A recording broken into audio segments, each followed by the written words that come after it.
was a boy, I remember a night I was staying at my friend's house. It was me, my brother, and two of our friends. While we were staying there, the oldest friend got a call from somebody, and they said that they were messing with his girlfriend. And by the end of the phone call, it came down to, you bring your guys and I'll bring mine.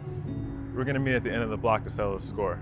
I didn't want to fight or hurt anyone, but at the end of the day, it came down to, I had to protect my brother and my friends. It was us versus them. There was a line drawn on the pavement. Anyone on my side was family, anyone on the other side was an enemy. It didn't matter where they came from, or if they were good or not, it was us or them. Picture it, a line drawn on the pavement, boys on either side, ready to do whatever it takes to win. There's a mix of fear, rage, and adrenaline all over the boys' faces. They look like men going to war. Now look at that line again, and ask yourself this: who drew that line? The fight never ended up happening. It turned out our friend's sister called someone to play a prank on her brother. The line drawn on the pavement wasn't a real divide. It was an imaginary line made to keep us at war. Now picture that scene again, with the two groups of boys facing off. Now imagine that line erased. All that's left is two groups of boys who don't seem so different. Now imagine they turn their will to fight towards whoever drew that line in the first place. In America, we have many lines that divide us. Black or white, Crip or blood, gay versus straight, atheist or believer, Republican or Democrat, left wing or right wing, Blue Lives Matter versus Black Lives Matter. And whatever side of that line you're on, you'll fight for. But I ask you again, who drew those lines?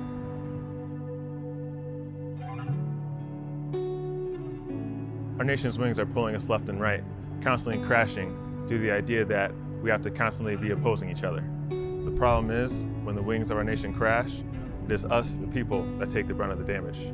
It is time for us, the body connecting these wings, to take control back.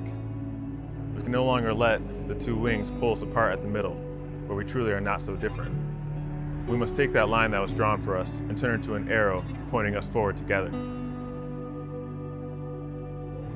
It is now 2020. Through the power of marches, rallies, protests, and the collective cry of the American people, we're at a point where we can bring change. We now have the power to erase those lines that are drawn for us and direct our collective energy towards a united future. To move forward, we must come together. To move forward, we must tear down the establishments that have convinced we the people that it's you versus me. If we remove the lines, there is only us standing together. Black lives, white lives, queer lives, trans lives, atheist lives, Christian lives, and everyone across the spectrums of belief, race, gender, and identities. We must come together as the body of America. We must unite as humans. That's the dream, at least. But the truth is, we still have a long ways to go and a lot of work to do. The lines still exist. We must work towards less division. We must stand together as us and see them as those who drew the lines. We have our differences, but more of us have common goals. When we remove long-established systems that only benefit those in power and remove systemic barriers that divide us, it is not just one group that will benefit, it is all of America. There will be compromises taken on all sides, but until we unite on our common goals and our shared humanity, there will be no progress. The political landscape will continue to be a volleyball match with the political players trading serves. We the people need to change the game. We the people must vote at the polls. We must elect officials that can move across party lines to create bipartisan movements. Systemic racism, police brutality, prison reform, education reform, budget reform, and many other hard conversations need to happen between us and within ourselves if we're going to see any progress.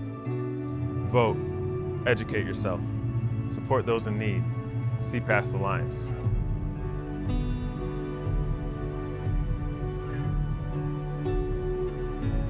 Challenge the systemic oppression of blacks, people of color, women, LGBT+, and many other communities across America.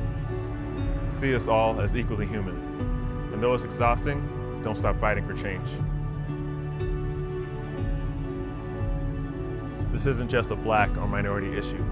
These are American issues that affect us all. We may not ever know who to blame for drawing the lines, but I know in my heart that we the people can erase them. Ask yourself, who drew the lines? Who benefits from the division? Start to see that we can do more together than apart. We must begin to erase the lines and stand together as united people of America. Until then, we'll keep fighting every 4 years over politicians that were chosen for us by those that drew the line. We'll keep fighting because of our different beliefs in God. We'll keep fighting because we look, live, and love differently. Until then, we'll stand divided. We the people are the body. We the people must demand change. We the people must do it together.